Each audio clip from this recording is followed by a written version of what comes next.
Batoto ya Lubumbashi, jambo yenu. Jambo tena. Aksanti sana. Aksanti sana pour la mobilisation de Bana Lubumbashi. Aksanti sana. C'est toujours un grand bonheur de venir dans cette ville et de vous rencontrer, mes chers compatriotes. Avant toute chose, je voudrais d'abord vous remercier, comme je l'avais promis lors de la campagne électorale, vous remercier pour la confiance que vous avez voulu me renouveler.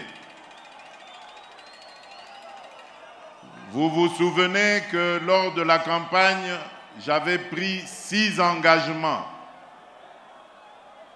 Et le premier engagement était surtout pour la jeunesse. Je m'étais engagé à créer des millions d'emplois pour les jeunes.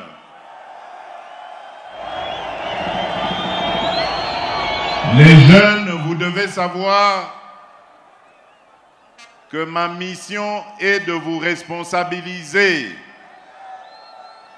en vous donnant de l'emploi et en vous permettant de vous préparer à l'avenir, de vous préparer à prendre le relais pour diriger aussi ce pays. Je compte énormément sur vous. Voilà pourquoi, dans les mois qui vont venir, vous verrez arriver ici toutes les institutions que nous avons créées, qui sont déjà en activité à Kinshasa et qui vont être transférées ici dans les provinces pour être proches de la jeunesse et pouvoir donner ainsi leur accompagnement dans tous les projets et toutes les initiatives des jeunes entrepreneurs pour les accompagner dans leur parcours. Nous tenons énormément à rapprocher ces agences, ces institutions de la population parce que nous connaissons l'ingéniosité qu'il y a en chacun des jeunes Congolais. Et donc nous devons vous aider à créer vos propres entreprises et à vous accompagner pour avoir accès au crédit et pouvoir ainsi réaliser vos ambitions. Le deuxième engagement était par rapport à la sécurité. Mes chers amis, mes chers compatriotes, notre pays est en danger. Le danger qui nous guette vient officiellement de nos voisins, dont particulièrement un que vous connaissez très bien. Mais ces voisins trouvent des relais à l'intérieur de notre pays et parmi nos compatriotes. Ce sont des traîtres qui ont accepté de vendre leur âme au diable.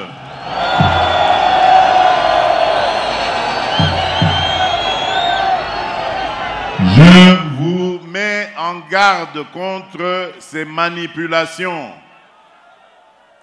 Ce sont des gens dangereux qui n'ont aucune vision pour le pays et qui comptent sur la déstabilisation de la République démocratique du Congo pour enfin pouvoir ramasser les morceaux des Congolais.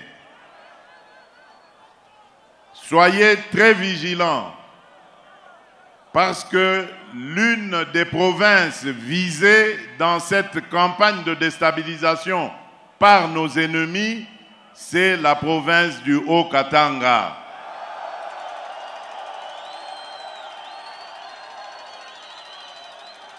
Ils vous considèrent comme des moutons qu'ils peuvent venir manipuler à leur guise. Soyez vigilants, Batoto ya Katanga. Soyez debout et ne permettez à personne, vous entendez, personne de venir ravir votre liberté, votre souveraineté. Ces fils et filles du pays qui se sont faits leurs complices sont aveuglés par la haine et surtout par la frustration qu'ils ont d'avoir perdu aux élections. Et voilà pourquoi, après pourtant avoir eu l'occasion pour certains d'entre eux de participer aux élections, pour d'autres de boycotter les élections, voilà pourquoi ils choisissent de se rallier à notre ennemi pour détruire la République démocratique du Congo. Nous n'allons pas les laisser faire, rassurez-vous.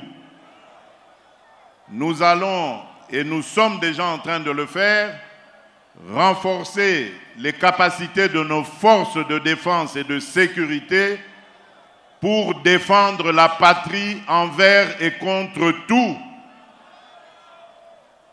J'en profite donc pour dire aux jeunes gens qui seraient intéressés par la carrière de militaire ou la carrière de policier de pouvoir s'engager sans hésiter.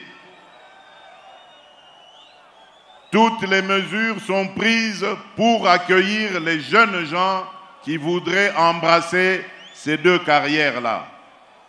Vous serez honorés par la République, vous serez pris en charge par la République. Nous avons commencé un travail au niveau de notre armée et de notre police qui consiste à nettoyer tout ce qui a été mal fait pour redonner une belle image à ces deux institutions qui sont essentielles dans la défense de la patrie. Donc je vous invite, jeunes gens, à vous engager dans ces deux institutions. La troisième chose, le troisième engagement que nous avons pris devant vous, c'était d'améliorer le pouvoir d'achat. Partout où je vais, je suis interpellé par notre population qui crie toujours « dollar, dollar, dollar, dollar ».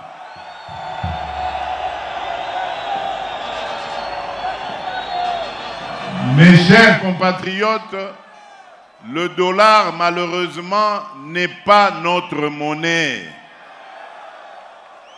Le dollar, c'est la monnaie des Américains. Nous avons pris l'habitude d'utiliser cette monnaie dans notre pays parce que justement, au fil des années, nous avions perdu la confiance en la monnaie locale. Et notre monnaie aujourd'hui, c'est le franc congolais. Si vous ne lui donnez pas de la valeur, de l'importance, eh bien, elle continuera à perdre son importance, sa valeur face au dollar. Aidez-nous à redonner sa fierté et sa force au franc congolais. Ça, c'est d'une part. D'autre part, le dollar, justement, nous fait beaucoup de mal parce que tout ce que nous consommons en République démocratique du Congo, nous l'achetons à l'étranger. Et pour ça, nous avons besoin des dollars. Voilà pourquoi je veux inverser la tendance. Nous avons des capacités en agriculture. Tout ce que nous mangeons et qui vient d'importation, nous pouvons le cultiver dans notre propre pays. C'est pour ça que j'ai mis un accent particulier sur l'agriculture. Le responsable de ce département au gouvernement et même ministre d'État, un Mutoto Yakatanga du Grand Katanga.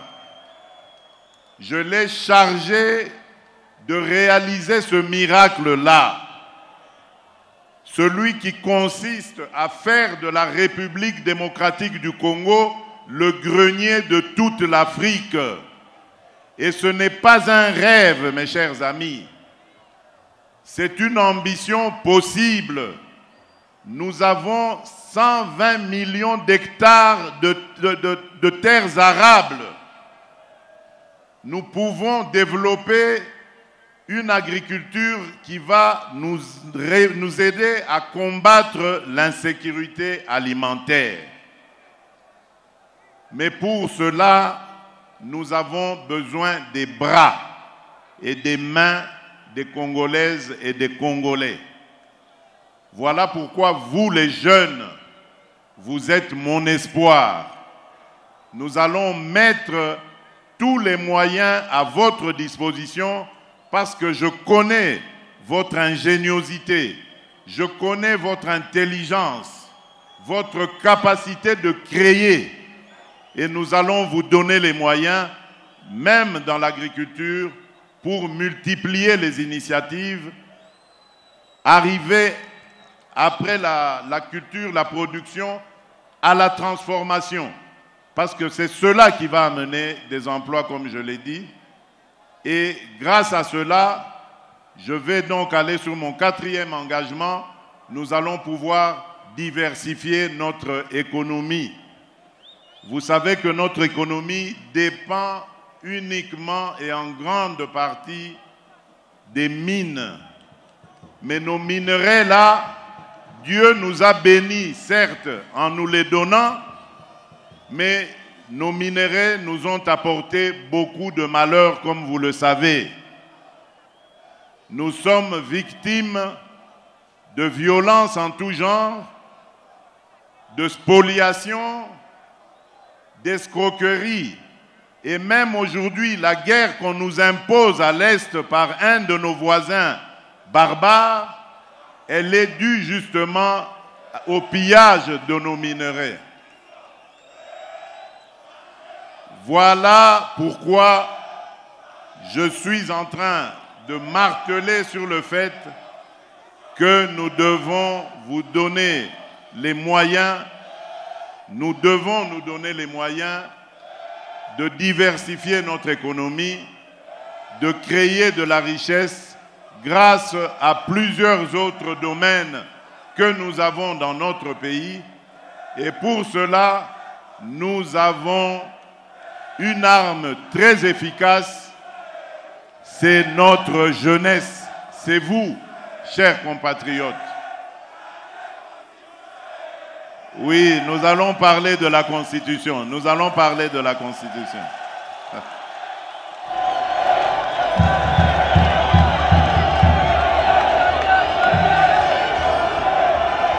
Batoto ya Katanga, jambo yenu. Jambo tena. Voilà.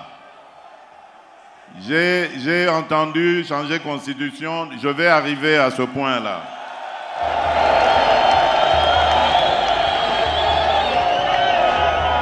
Un des autres engagements que j'avais pris, c'était celui de renforcer notre administration. Vous savez,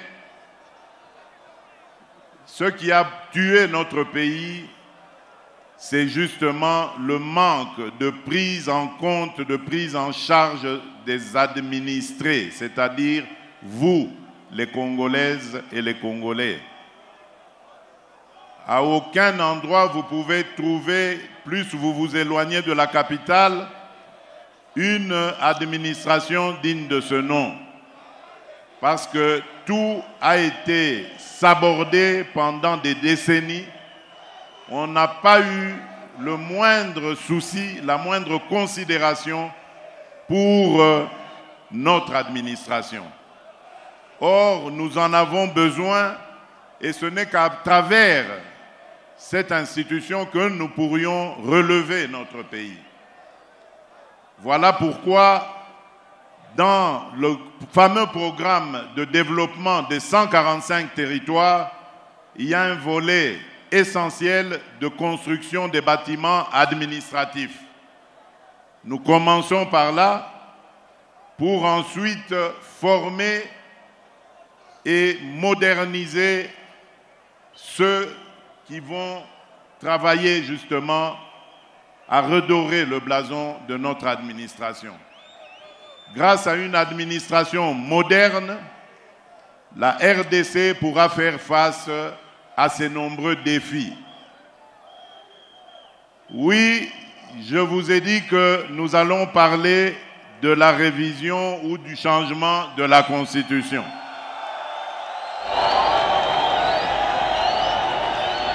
Avant cela, permettez-moi de dénoncer la manipulation et le danger de certains discours qui sont même prononcés par des personnes qui normalement devraient être au milieu du village. Je suis très inquiet quand j'entends des ministres de Dieu sortir des énormités pour dire que les Congolaises et les Congolais n'ont pas le droit de réfléchir sur le bien fondé de leur constitution. Quel est ce peuple qui n'a pas le droit de se remettre à un moment donné de sa vie en question et de redéfinir ses orientations? Ce que j'ai dit à Kisangani n'avait absolument aucun lien avec un quelconque troisième mandat. Mais vous avez entendu que cette fameuse opposition qui n'a rien à proposer, qui avait mordu la poussière très sérieusement lors des dernières élections, cette fameuse opposition cherche à manipuler la population en disant non au troisième mandat. Qui leur a parlé de troisième mandat? Mes chers compatriotes, je viens de clôturer aujourd'hui même à Kinshasa les états généraux de la justice congolaise. Et vous savez combien je me suis plaint depuis que je suis arrivé à la tête de ce pays de l'état de notre justice. Et les conférenciers, il y en avait eu plus de 5000, dans leur résolution, ont proposé de réviser 2 articles de notre Constitution. Alors, maintenant, à entendre tous ces sachants ne sachant, donc ça voudrait dire que nous ne devons pas réfléchir sur ces articles et donc améliorer notre justice parce que selon eux, les Congolais vont se fâcher et ils vont faire des émeutes ici. Est-ce que vous comprenez ça? C'est même une insulte à l'endroit de notre peuple. C'est une insulte à l'endroit de l'intelligence et de la sagesse de notre peuple. Demander aux Congolais de ne pas revoir leur constitution alors qu'il y a un fameux article, le 217, qui consacre carrément la vente de notre souveraineté à des États africains. Nous n'avons pas le droit de revoir ça. Est-ce que vous entendez ça? Et il y a des hommes de Dieu qui ont osé prendre la parole pour défendre cette ignominie. Mes chers amis, je vous ai dit que le pays est en danger. Le pays est en danger et je crois que je suis l'un des Congolais les mieux placés pour comprendre cela. Tout ce qui a été fait contre notre pays n'a pas commencé aujourd'hui. Ça a commencé en 2002 ou 2003 à Sun City en Afrique du Sud, à la fin du fameux dialogue intercongolais. C'est là qu'on a apporté cette fameuse constitution, un lambeau de constitution qui allait ensuite être développé pour faire croire que c'est une constitution qui a été conçue par les Congolais. Il y a des pièges dans cette constitution. Et les guerres qui s'en sont suivies, la fameuse guerre du CNDP, la guerre du M23 d'hier et d'aujourd'hui, rentrent dans ce cadre de ce que vous avez vu dans cette constitution à l'article 217. On veut nous obliger à abandonner une part de notre souveraineté à des États voisins. Et on nous dit que nous n'avons pas le droit de revoir ça. Qui est celui-là qui va m'interdire, moi, le garant de la nation, à ne pas faire ça?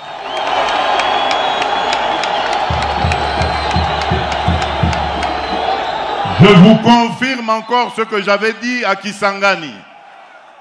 L'année prochaine, je vais réunir une commission de Congolaises et de Congolais bien pensants qui sont issus de plusieurs disciplines et dont l'objectif sera de revoir cette constitution. Leurs propositions vous seront présentées à vous, peuple congolais, d'abord à travers vos élus, et si cela est nécessaire, nous consulterons la population, le peuple congolais, pour qu'il décide de lui-même s'il doit s'arrêter à la révision ou carrément aller au changement de la Constitution. Et personne, vous avez entendu, personne ne changera mon avis sur cette question. Je ne suis pas venu à la tête du Congo pour m'éterniser au pouvoir et pour faire souffrir mes compatriotes. Jamais. Tout ce que je fais, tout ce à quoi je pense, c'est au bonheur de mes compatriotes, au développement de mon pays. Parce qu'un jour, je vais devenir ex-président et je vais vivre dans ce pays auprès des miens. Je voudrais circuler dans toutes les provinces, aller et venir avec ma famille, avec mes amis et rencontrer mes compatriotes dans toute la République démocratique du Congo et en toute paix. Et c'est ça que je suis en train de préparer pour nos générations futures. Peut-être que je n'arriverai pas à tout réaliser, mais l'essentiel pour moi, c'est d'installer le pays sur de bons rails, des rails qui vont permettre au Congo d'aller tout droit vers son développement. Et personne ne m'empêchera de réfléchir de cette manière et d'avoir cette approche. Et je mets en garde tous ceux, politiques ou autres, qui voudraient aller dans le sens de manipuler notre population. Ils vont être exposés face à la justice et à des poursuites de la justice. Le débat est permis et je l'accepte sans problème, mais la manipulation est interdite, surtout lorsqu'elle est destinée à la subversion, à monter un groupe de Congolais contre d'autres Congolais. Quand on est un homme d'église, on est censé être un homme de paix. Quand on est un homme politique, opposants fût-on, on est censé apporter des solutions de paix et de développement.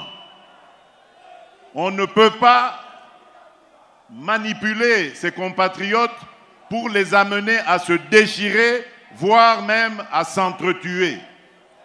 Ce sont des choses que je combats et que je combattrai toute ma vie.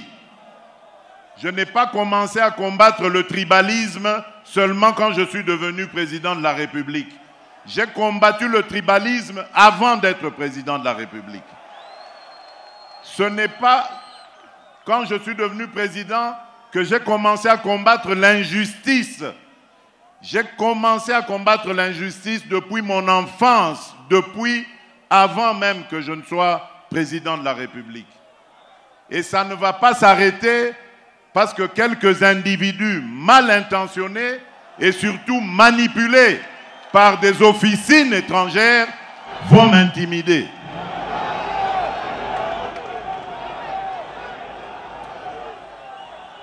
Voilà batoto ya Katanga, batoto ya Lubumbashi, batoto ya Haut-Katanga, ce que j'avais à vous dire en peu de mots. Je suis venu à Lubumbashi, dans le Haut-Katanga, pour voir le travail qui se fait ici. Et je dois dire, tirer un chapeau particulier au gouverneur Jacques Kiaboula. Je suis fier du travail qu'il fait. C'est vrai qu'il y a encore beaucoup de travail, mais l'histoire retiendra beaucoup de ses réalisations.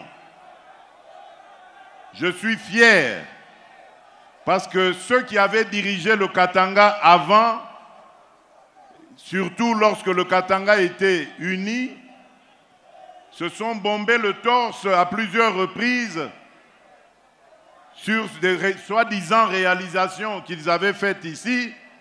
Mais aujourd'hui, on voit qu'il n'en était rien. Le Katanga revit grâce à Jacques Kiaboula.